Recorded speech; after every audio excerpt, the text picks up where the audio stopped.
Da cor da Da troca. cor do diálogo. Da cor da Da política. cor dos dados. Da cor da Da juventude. cor da Da educação. cor do legado. Da cor das mulheres. A Voz da Cor, o podcast onde vozes diversas se encontram.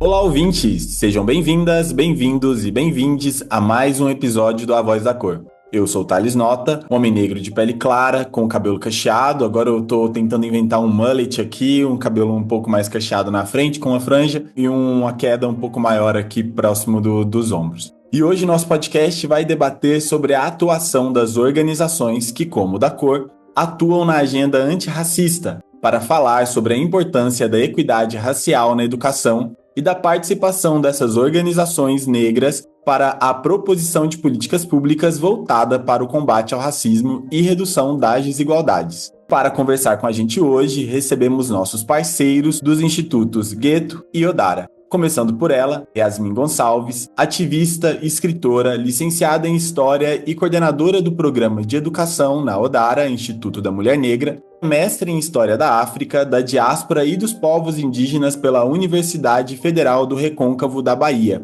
Seja bem-vinda, Yasmin. Obrigada pelo convite. Sou uma mulher negra, de estatura mediana, cabelos encaracolados aos ombros. Estou usando óculos. É isso.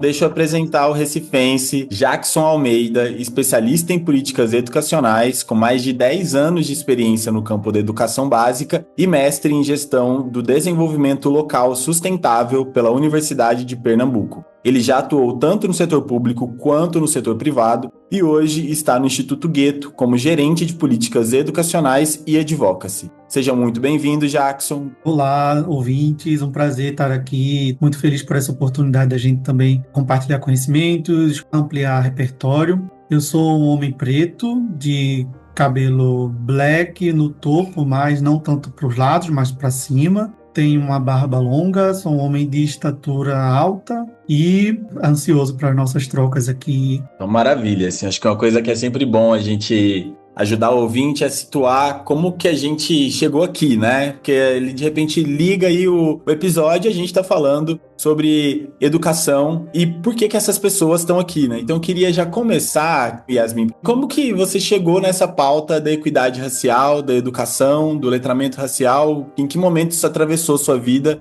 e sua jornada? As organizações de mulheres negras, nós partimos do nosso referencial coletivo. E aí vou falar sobre a minha experiência. Sou uma mulher do interior da Bahia, do Recôncavo da Bahia, especificamente em Cachoeira. Atualmente moro em Salvador. E fui atravessada pela essa dimensão da educação, quando as mulheres da minha família começaram a dizer que sem estudar você não vai ser ninguém. Então, esse primeiro passo histórico da minha vida, ele se dá que a educação transforma as vidas, transforma a vida de pessoas negras, a vida de famílias negras. E aí, se tratando do interior da Bahia, em um cenário de uma cidade em que a maioria da população é a população negra, que tem uma dimensão sobre a religiosidade e ancestralidade, a educação ela atravessa todo esse campo. Então, eu me formo nesse seio de mulheres negras, de uma família negra, pensando de como que a educação ela transformou gerações ao longo desse processo. Eu parto para pensar essa articulação nesse primeiro movimento, que é o movimento do seio familiar dessa formação, e aí a partir disso o meu encontro com as mulheres negras e com o movimento de mulheres negras nos fundamenta para pensar o coletivo, para pensar essas dimensões que é a defesa que a gente faz enquanto projeto de vida, porque aqui a gente está tratando de um trabalho que está relacionado ao impacto das nossas vidas. Como mulheres negras que passaram ao longo da sua vida acreditando que a educação vai transformar, é justamente esse campo que eu venho desenvolvendo assim, a partir desse olhar e a partir dessa formação. E você, Jackson, como que esses temas viraram sua rotina, sua vida, seu trabalho? Esse tema, ele veio dentro de um processo de maturação minha no meio profissional e no meio pessoal também. Eu tive meu processo de letramento racial iniciado já na fase adulta. Toda a minha construção do meu projeto de vida, que veio ali principalmente dentro dos meus últimos 3 anos do ensino médio, ali muito focalizado em o que é que eu preciso, o que é que eu vou fazer no meu pós-médio, né? O que é que eu quero fazer, me envolver, me engajar.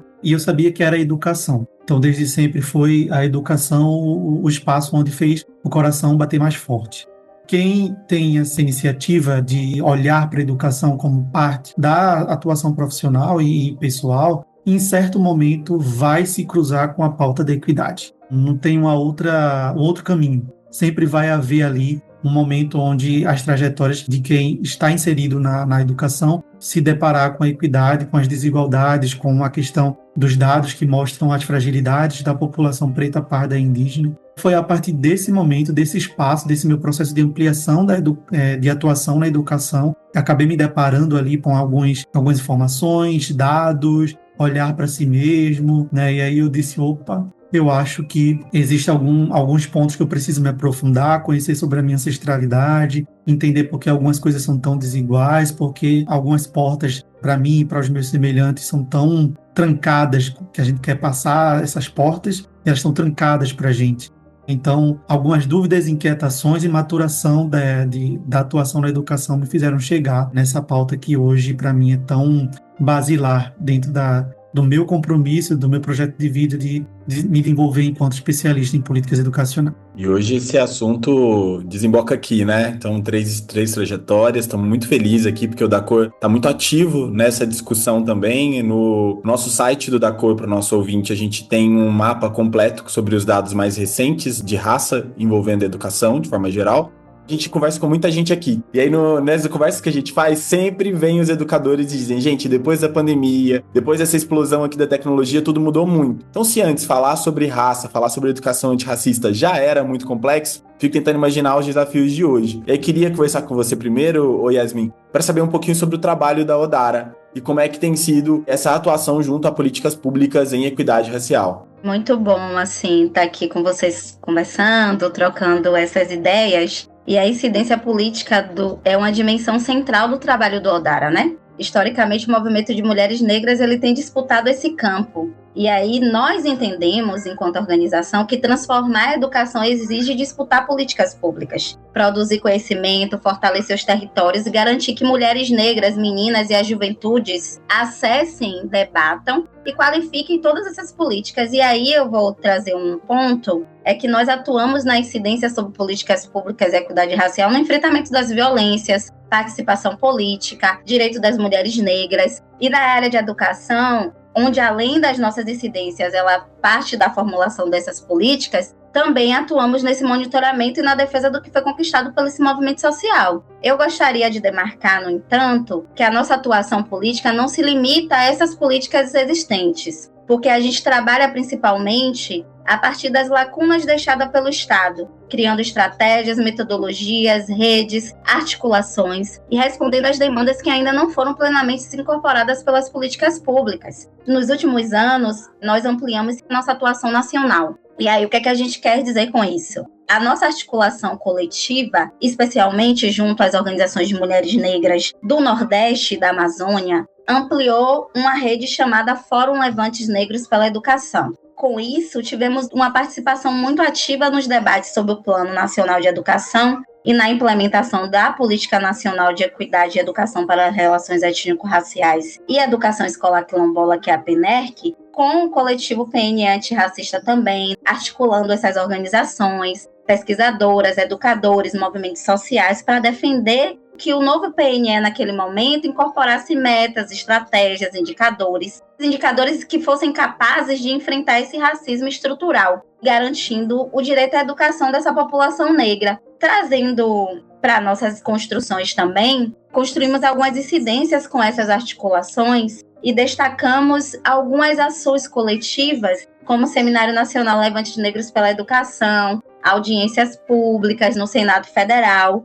Nosso objetivo sempre foi o mesmo, aproximar as demandas do território, onde as políticas públicas elas são formuladas. Então, a partir do momento que nós incidimos com articulações na SECAD-NUMEC, Secretaria do Estado da Educação da Bahia, coordenações municipais, pensando essas coordenações específicas em educação antirracista, universidades, conselhos de educação, para aproximar o que o território, o que o movimento social tem demandado, para onde essas políticas públicas elas são formuladas, que elas precisam ser repensadas, recalculadas e pontuadas.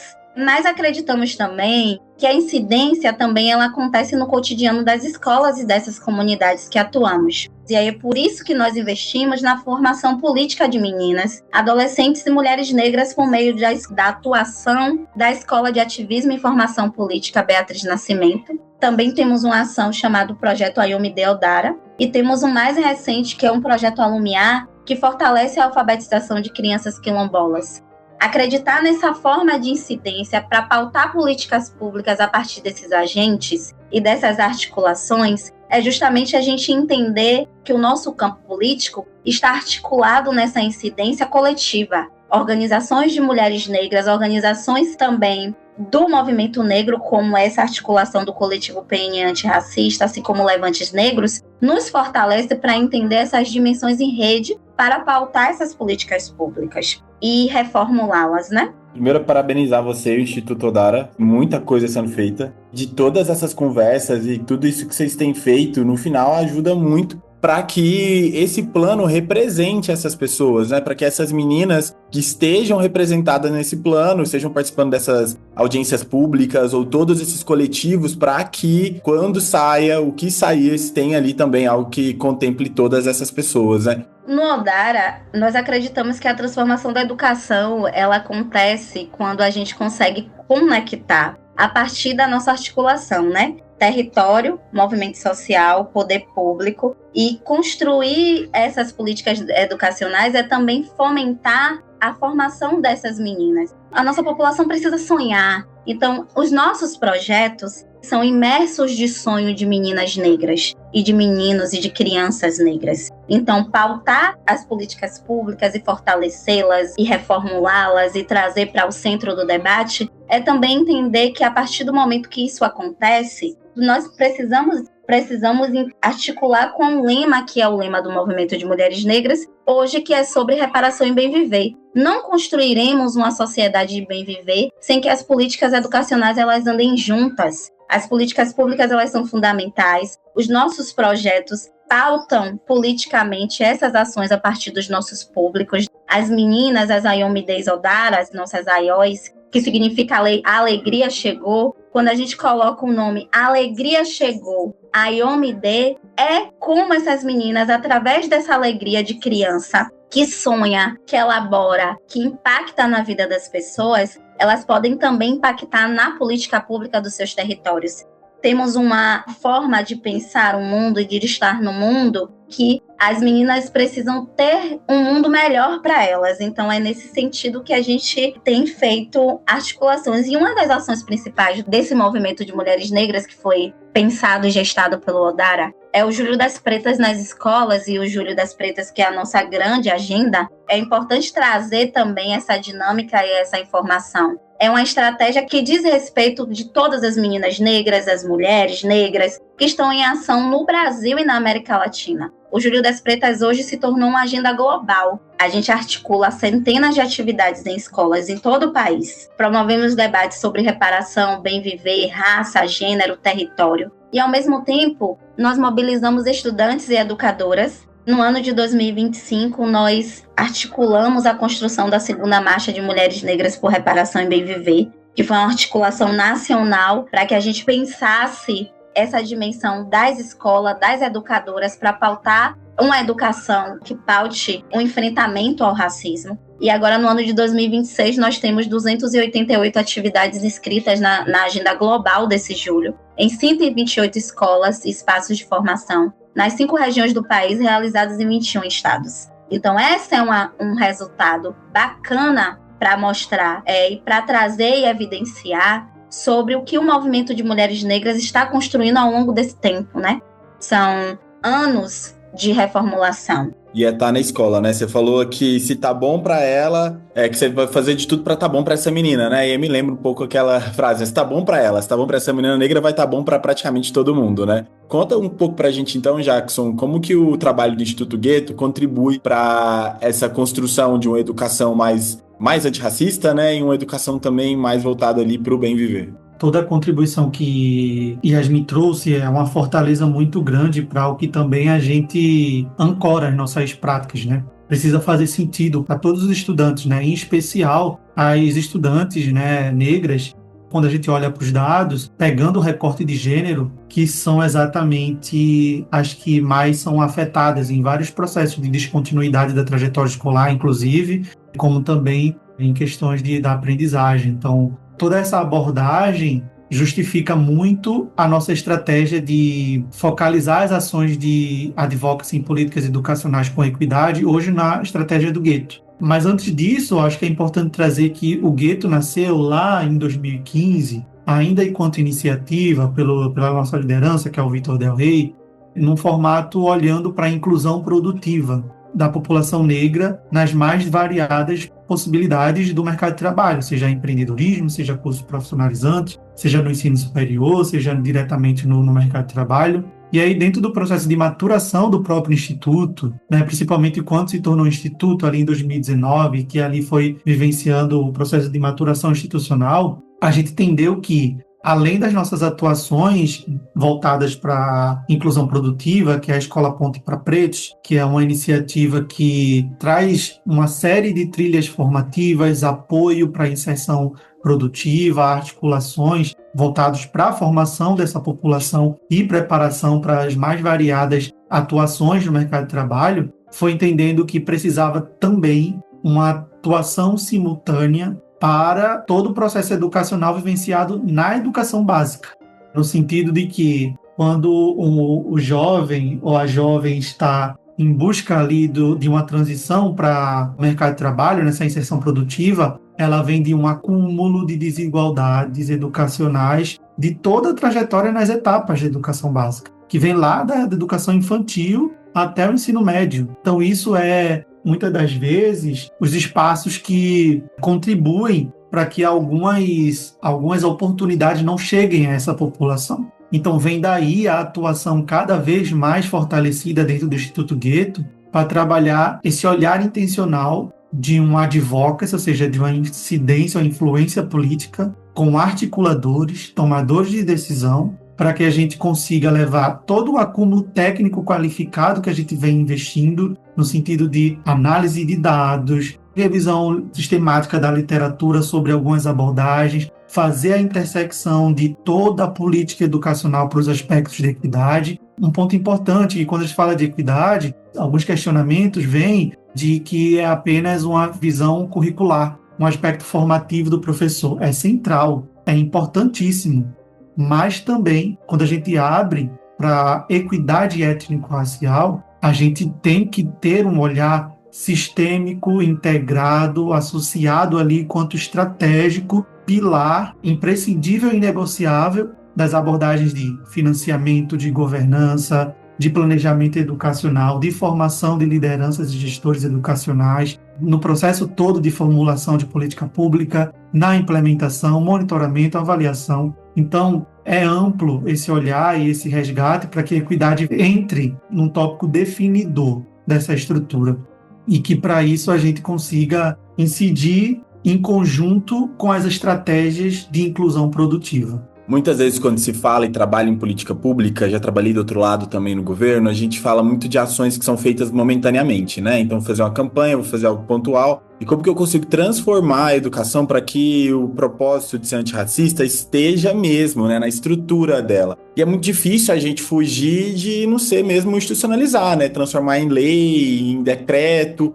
ou como a gente aqui está olhando e convida o nosso ouvinte a olhar com mais cuidado hoje, o Plano Nacional de Educação, que é um arcabouço, vamos dizer assim, aí vocês me corrijam que vocês sabem muito mais do que eu desse assunto, é um arcabouço aqui de entendimentos ou normativas do que a gente sonha, o que a gente deseja para que seja a nossa educação brasileira nos próximos anos, falando de uma forma mais leiga. Qual é o problema da gente olhar para esse documento que vai reger o futuro da educação se ele não contempla as dores da população negra ou até mesmo o futuro do que a gente quer para a educação? Como que essa educação precisa refletir desde a base e está faltosa ou não sobre o PNE? O que a gente perde se a gente não tiver um PNE que contemple as nossas questões? E se o que a gente tem hoje faz sentido? Tá de bom tamanho? Não, a gente tá pedindo por mais, pedindo só pelo básico. Onde a gente tá nessa conversa sobre um PNE e as mudanças necessárias? O novo Plano Nacional de Educação teve um processo bastante demorado para poder ser publicado, lançado, tentar achar os consensos, e que, na verdade, eu acredito até que nem o consenso esperado nem foi alcançado, né? Porque teve lados que cederam para conseguir levar o possível, viável, para ser sancionado. E aí eu trago esse farol inicial para trazer um ponto que é muito forte nesse processo de construção desse novo PNE, que está inclusive nos documentos que o Instituto Goethe vem publicando sobre como se deu toda essa articulação no âmbito legislativo, de que, infelizmente, essa pauta da equidade dentro de políticas estruturantes ainda está em disputa narrativa para que ela, de fato, seja efetivada, registrada, enquanto compromisso público nacional. O que é que eu estou querendo dizer com isso? Quando a gente olha as emendas que foram submetidas durante o processo legislativo, tanto as que tramitaram na Câmara, mas também as poucas que tramitaram ali no Senado, é perceptível que há uma disputa narrativa de que equidade precisa entrar de forma intencional, com precisão, registrada, enquanto uma outra camada faz uma mobilização para que essa pauta ela não entre, ou entre de uma forma generalista, ou que a abordagem XYZ já contemplaria toda a discussão de equidade e outras abordagens relacionadas a discussões que envolvem ali pautas importantes de grupos sociais, inclusive a pauta de gênero, muito atrapalhada, muito disputada para se entrar dentro dessas políticas estruturantes. Dito isso, o plano que foi sancionado, que está disponível, inclusive para as redes estaduais e municipais se basearem para suas construções territoriais, ele é um texto muito distante daquilo que nós, especialistas negros, integrantes de organizações negras, especialistas em educação com foco em qualidade com equidade, entendemos que a abordagem de equidade étnico-racial precisa entrar. Olhando para cada objetivo, cada uma das metas e estratégias dos 19 objetivos, a gente visualiza que ainda está muito heterogêneo no texto a forma como a equidade ela aparece. Em umas ela aparece citada na meta, mas não necessariamente puxando nas estratégias um compromisso público de como se vai implementar ou acompanhar, monitorar aquela meta ali de aprendizagem ou aquele aspecto ali da menção mínima que foi atribuída. Em outros espaços que precisavam ter compromissos públicos, sequer estão, referidos. Ou esteve em algum dos textos provisórios, mas que foram suprimidos em algum processo ali de reescrita do texto. Então, nesse cenário de uma aparição heterogênea, e não só aparição, mas de força indutora heterogênea do sentido da equidade nesse plano, todos nós da coalizão do PNE antirracista, que é uma coalizão que o Instituto Odaro está participando, nós do Instituto Goethe, outras organizações como o Observatório da Branquitude, o CONAC, o próprio da Cor, o SEDEMPA, entre outras organizações que são muito atuantes, a gente diz que existe um espaço amplo de aprimoramento. A gente teve o mínimo possível viabilizado nesse texto e que nós temos um trabalho árduo nesse período, até março, abril, que é o prazo máximo de confecção dos planos dos territórios, que é incidir junto aos territórios, junto às organizações que auxiliam também os territórios, a contemplarem nos seus planos territoriais o que a gente esperava que o PNE contemplasse.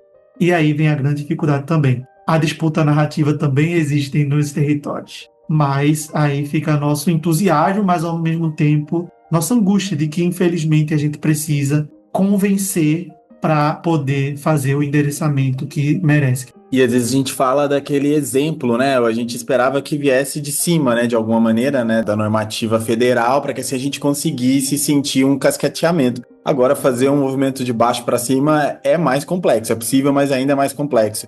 E você estava falando agora há pouco, né? Fiquei pensando do risco que ainda tem isso durante um ano eleitoral, disputa pelos debates, pelos espaços. Recentemente a gente viu uma escola em São Paulo que chamaram policiais na escola para parar uma atividade onde a professora ensinava sobre os orixás. Super dentro da nossa normativa da lei brasileira para a educação sobre a cultura da África, é barrada por estar confundido com ideologia, e de repente se torna ideologia e vira uma pauta mesmo ali unicamente política, né? Acho que a gente perde muito, muito com isso. E Yasmin, te chamando aqui pra gente falar tanto sobre esse processo de construção desses coletivos. Jackson acabou de falar, mas vale reafirmar aqui nessa nossa parceria da cor que a gente está super satisfeito, junto com outras organizações, como o GLD, CET, Uniafro, Atena e, claro, o Instituto Odara e o Instituto Gueto, desse processo que só foi possível graças a essa construção aí coletiva e de parceria. Como é que foi esse processo do ponto de vista da Odara e a construção até aqui, Yasmin?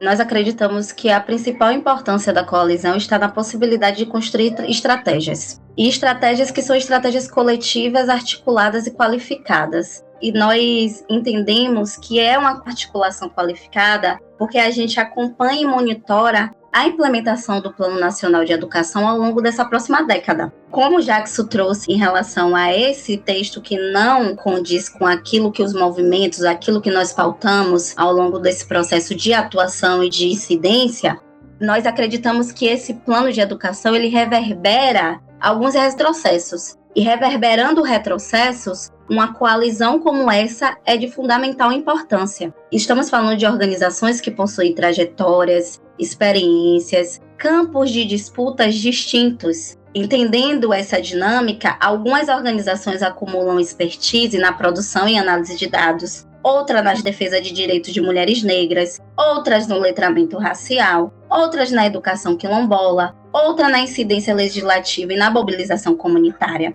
E quando essas experiências elas se encontram, ampliamos a possibilidade e a nossa capacidade de compreender o que está acontecendo nos territórios e, acima de tudo, cobrar do Estado a efetivação dos compromissos assumidos.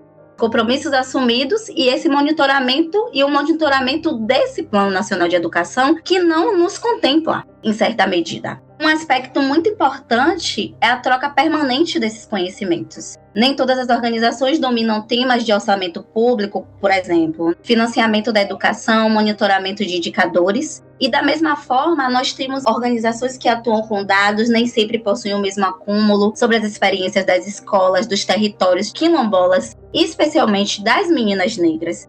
Então, para nós, assim, enquanto Odara, essa coalizão cria justamente esse espaço de formação mútua, permitindo que todas as organizações fortaleçam suas capacidades e realizem uma incidência mais qualificada. E isso significa que quando nós estamos dialogando e quando nós estivermos dialogando com uma escola, uma Secretaria Municipal de Educação, uma prefeitura, um conselho, teremos condições de fazer perguntas estratégicas. Quais recursos estão sendo destinados na implementação das metas? Como os recursos estão sendo executados? Quais as ações voltadas para a equidade racial estão sendo implementadas? Quais esses resultados estão sendo alcançados? Quais os grupos continuam sendo deixados para trás? Que esse é um ponto relevante da nossa conversa hoje aqui. Estamos tratando de um Plano Nacional de Educação que exclui, que direciona para quem vai ser estabelecido. E aí a força dessa coalizão está nessa capacidade de produzir uma leitura coletiva sobre a implementação desse plano. À medida que nós acompanharmos os processos nesses diferentes territórios, porque as organizações estão em territórios diferentes, nós conseguimos identificar padrões, compartilhar desafios, compreender onde estão os avanços e os obstáculos, porque eu acho que isso é importante. Nós achamos isso importante. O desafio encontrado em uma comunidade quilombola do Nordeste, que é o nosso campo, onde nós estamos atuando, ou de uma escola em Salvador, em região metropolitana, ou em uma comunidade quilombola na Chapada Diamantina, pode dialogar com dificuldades vividas em outros territórios do país e permite a construção de respostas coletivas e estratégias conjuntas de incidência. Nós atuamos em rede e acreditamos que na coletividade conseguimos impactar diretamente as políticas públicas. Por isso enxergamos que o papel desse grupo é construir e executar um plano permanente de acompanhamento, monitoramento, incidência, principalmente em relação à implementação do PNE nos municípios e nos estados, que esse é o grande gargalo para entender. Produzir informações, elaborar análises, desenvolver campanhas de comunicação, que é um dos pontos importantes. A disputa de narrativa é importante, tem sido o nosso farol para entender essas dinâmicas. E aí dialogar com gestores públicos. O nosso compromisso agora não é apenas defender a existência do plano, mas de garantir que ele saia do papel. porque a existência do plano já está aí. Mas como é que nós garantimos que o Plano Nacional de Educação ele saia do papel, mesmo com todas essas dimensões que nós estamos enfrentando? Precisamos acompanhar sua implementação desde o início, identificar e cobrar principalmente respostas do Estado. E não faremos isso sozinhas. Faremos isso de forma articulada, compartilhando os conhecimentos, fortalecendo e construindo uma incidência que seja capaz de transformar, os compromissos assumidos em políticas concretas para a população negra. Mesmo diante de todas as especificidades e campos políticos que as organizações defendem, nós temos uma dimensão coletiva que é sobre a equidade para a população negra. Como nós trazemos a dimensão para melhoria, para combater e enfrentar todo esse racismo que assola todos os dias as nossas vidas. Então é muito nesse sentido que eu contribuo, para que a gente consiga trazer essa dimensão. O movimento social de mulheres negras, e com isso nós do Odara, construímos as nossas redes, e aí, quando diferentes organizações elas compartilham, elas fortalecem não apenas a incidência sobre o Estado, mas a capacidade da sociedade imaginar. Nós estamos imaginando sociedades possíveis e construir outros projetos de educação. Nós temos como um horizonte o Pacto do Bem Viver, que ele só se constrói a partir da coletividade.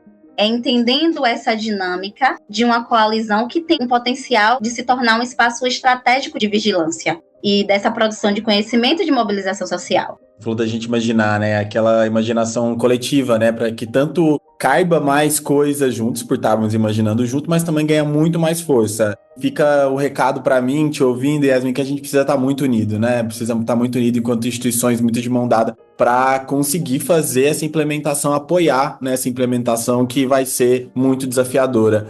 Só para deixar um pouco de um recado, principalmente dar esse foco de urgência do que a gente tem que fazer, seja o ouvinte que está lá do outro lado para apoiar a gente nessa tarefa de implementação, ou apoiar o seu estado e município, ou até mesmo para seguir o Instituto, conhecer mais sobre o trabalho de vocês e o que vocês têm feito. Eu sempre gosto de terminar com um convite, ao mesmo tempo esse convite é um chamado de emergência, que é a gente precisa de aliados negros, não negros, para essa discussão sobre a equidade étnico-racial, mobilizar o debate desde o processo de formulação de política pública até o processo final de reinício de ciclo, que é na avaliação, como também levar esse debate para espaços que estão mobilizados dentro do nosso contexto, Tem um processo agora grande de construção de plataformas de propostas de campanha, propostas de planos de governo.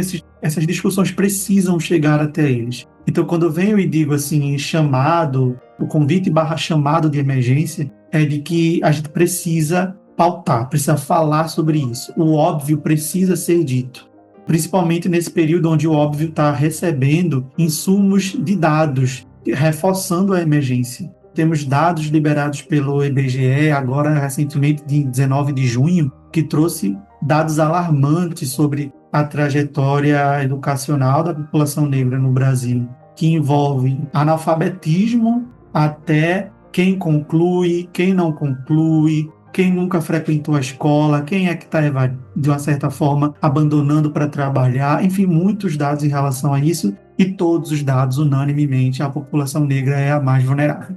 Quando a gente pega dados do SAEB, que é a Prova Externa Nacional, e pega aprendizagem adequada em língua portuguesa e matemática, fica ainda pior.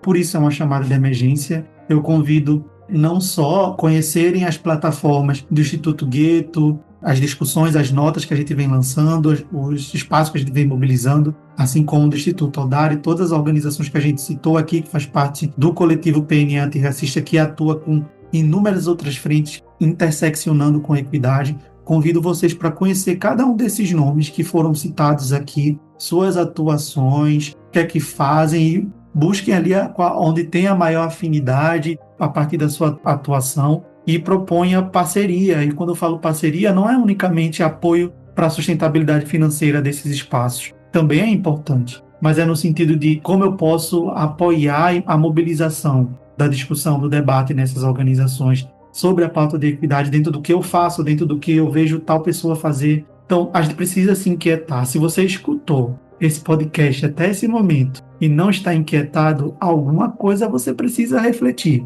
porque a gente precisa ser corresponsável por essas discussões. Inquietem-se. Jackson, muito obrigado. Você quer deixar as redes aí do Instituto Gueto? O Instituto Gueto está facilmente achado ali no Instagram, então pode escrever, né, Instituto Gueto, Guetto, vocês vão achar rapidamente. E o site também é gueto.org, vocês vão achar lá no site rapidamente. Obrigado pela oportunidade, Thales, e também muito agradecido também de estar aqui com Yasmin, que eu tanto admiro, tanto ela quanto o instituto que ela pertence. Então, já que o Jackson já falou dela, Yasmin, por favor, fale um pouco das suas palavras finais, as palavras do Instituto Odara também, deixa as redes e fala um pouquinho sobre essa visão de futuro aí pra gente brevemente. Muito, muito, muito obrigado. Gostaríamos de agradecer por esse espaço de diálogo ao Instituto da Cor, ao Instituto Gueto, por essa parceria, essa coalizão em redes, assim. Eu acho que é importante trazer a construção de outros projetos, e a mensagem que nós deixamos é sobre a capacidade de imaginar. Nós precisamos imaginar futuros possíveis para meninas e mulheres negras, para uma sociedade melhor, não só para meninas e mulheres negras, para uma sociedade de bem viver que comporte um mundo sem violência. Nós estamos pensando em uma perspectiva de utopia. O nosso pacto de bem viver, que é o nosso farol, o nosso horizonte, é para pensar que é a partir dele que nós caminharemos em uma sociedade melhor para todas as nossas crianças. É esse o nosso foco da nossa incidência. Nós estamos construindo possibilidades, construindo futuros através desses sonhos, imaginando futuros possíveis. E não deixe de acompanhar, assim, as nossas redes, né? Temos o Instagram do Odara, que é o Odara Instituto. Também temos a nossa agenda nacional, que é o Júlio das Pretas nas escolas, que reforça o chamado do movimento de mulheres negras para ampliar esses imaginários, né? E apontar referências para as novas gerações. As atividades acontecem em todo o território nacional e as agendas são divulgadas semanalmente no @julio_das_pretas_pretas, em que cada atividade apresenta um passo na direção de educação comprometida com a reparação, que faça o enfrentamento ao racismo e ao sexismo, né? O Júlio das Pretas, ele não é apenas um ponto de partida, não. É para que vozes, saberes, as contribuições das mulheres negras permaneçam presentes na escola. E aí, durante todo o ano letivo, não só no julho, nós temos uma dimensão, né? Porque uma escola que reconhece mulheres negras reconhece também a possibilidade de construir um mundo melhor, pautado no pacto de bem viver, num futuro melhor para as nossas crianças. E aí eu finalizo, assim, espero que quem esteja ouvindo esse papo muito bom, assim, né? Rico, prazeroso, assim, me senti muito tranquila em trocar uma ideia com vocês. Se afete mesmo por essas dinâmicas e venham construir o pacto do bem viver com o nosso movimento, com nossos sonhos, com os nossos imaginários possíveis. É isso. Muito obrigada, Thales. A gente agradece.